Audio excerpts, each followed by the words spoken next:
get started asking you a couple of questions, my friend.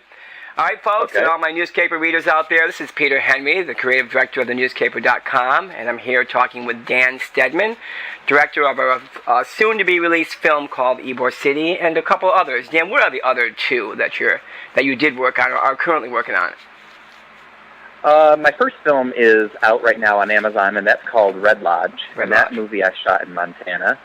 And then I'm working on a movie in Los Angeles right now called Hidden Hills. Hidden Hills. And that's supposed all to be... All of my movies have a name of a city in a different state because I keep moving around making gay-themed films in all 50 states. And I'm sure they're going to be awesome. So I'm going to start you with our first question for you, Mr. Dan. And our question to you is, how do you feel about gay-themed films of today? I think gay films, have made a lot of progress, but have a long way to go. I think most of them are not my cup of tea, but there are always exceptions. Yes, there is. And I think rather than complaining about what I don't like, I just tried to make movies for my friends. I'm trying to represent my kind of gay.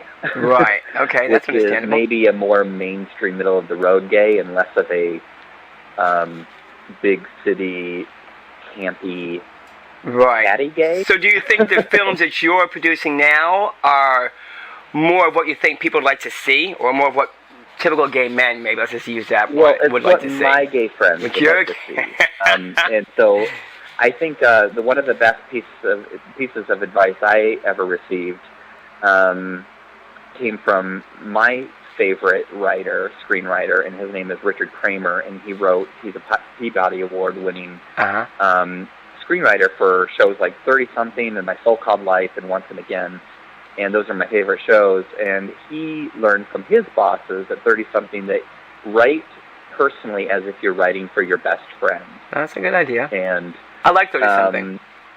I think when you write that way, when you write specifically for people who know you best, you actually find that the audience will find your work, and the more specific you are in writing, the more universal you're writing. That is very true. So tell us then about this new film that you're currently working on. What are your thoughts about this? What direction is this going in? Hidden Hills? Yes. Well, this is very different for me. This is, although I normally write sort of modern day dramedies, I would say Hidden Hills is my opportunity to do my nod to the Rock Hudson Doris Day films of the early 60s, late 50s. And I appreciate those movies too. They're very different from what I normally write, but and of course they're a little campier in a different sense of the word camp. Right. They're campier because they're 50 years old. And they're beautiful to look at, and I'm having the thrill right now with the movie Hidden Hills. I'm having the thrill of bringing back that era, but in my film, everything is flipped upside down. In other words, gay people are in the majority. If you're straight, you have to come out of the closet in today's society. That's different. Aging is good. Gaining weight is good. And then the other thing is, besides everyone being gay, everybody also dates outside of their race. No two people of the same race would ever be caught dating. Wow. Or it's scandal. That's gonna be quite something. So, it's a different world. It's a bit of a fantasy world, but I think it's a premise for a fun comedy that has a lot to say. Yeah. So now is this one of your bigger budget films? Is this one of the largest you've done, or? Yeah, this would be the biggest budget that I've done. We're shooting in Jane Weedland's loft, downtown LA. She was the guitarist for the Go-Go's, as most people know. Wow. And she's in the movie as well. And we just have a great cast of LA actors who, terrific talent. Now, was that you sitting in that picture? Was that you in her loft? In that picture that you have? Yes, that's her loft that you see in the photos online. Yes, that's her loft. That's great. And again, she performs a number in the movie, an original song, and so we're thrilled to be working with her. She does a song that's more of a torch song, which fits the era. Interesting. Not a rock song from, right. That you would expect. Right, exactly. That would fit more towards the time of the film that you're producing. Yeah, exactly. So it's great. It's turning out great. We're halfway done right now. Fantastic. You just caught me on a in-between week. We're shooting again on Sunday. We're going to do a very funny scene in a beautiful 1963 Buick. Uh-huh. It's, in those movies, how they always had the bad rear projection, where it was really very obvious they weren't driving. Right, yes. Only too well, yes. You see that a lot. That's what we're doing this Sunday, so we can't wait. We're going to get some laughs out of it. That's going to be fun. Bad well, I can't let you escape without asking a couple of inquiring questions. There's minds out there that want to know. So we're going to go for it. Okay, now, sure. According to your Facebook status, you're single, Dan. Yes, I am single. Is there any particular reason as to why? Too busy? Too picky? What is it? No, I don't think I'm too picky or too busy. It's a big priority in my life, and it's probably unusual that a gay filmmaker who specializes in gay love stories, because all my films really are love stories. I seem to know a lot about it, but you can't force it. That's so true. I would say the only reason I'm single is haven't met the right one. It's just not that moment yet, huh? It hasn't been my moment yet. So here's a wonderful question. I've met a few right ones. Have you? I've had. It's not that I've had a loveless life, but but yes, no lasting love yet. I had to ask that.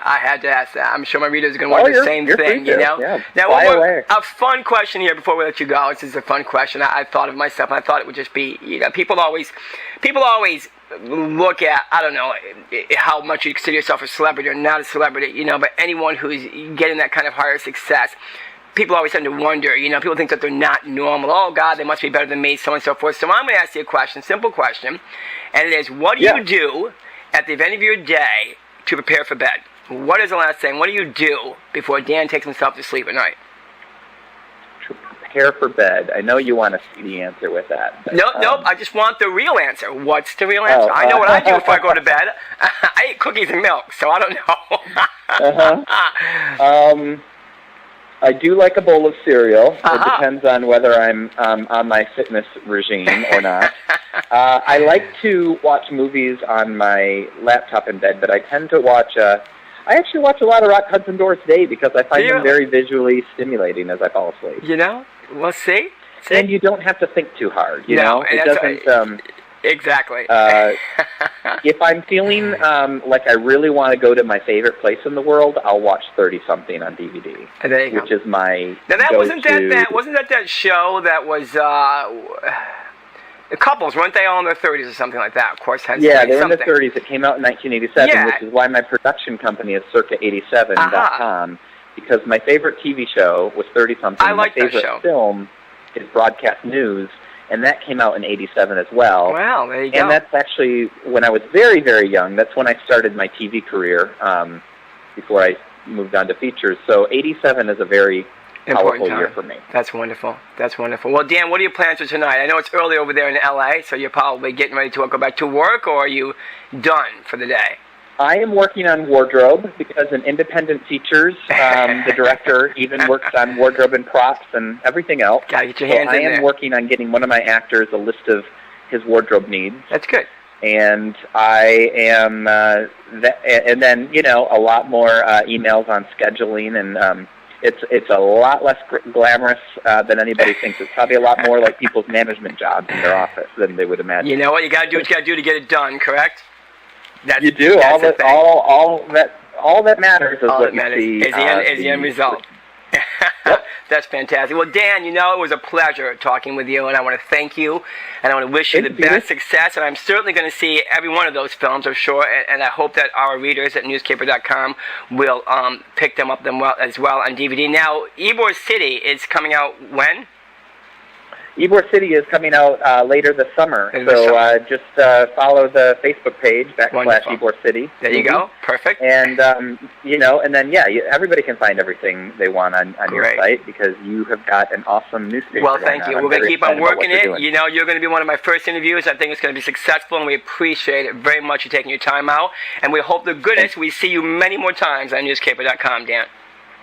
Thanks, buddy. Thank you, buddy. I'll talk to you again soon. Okay. All right. Bye-bye.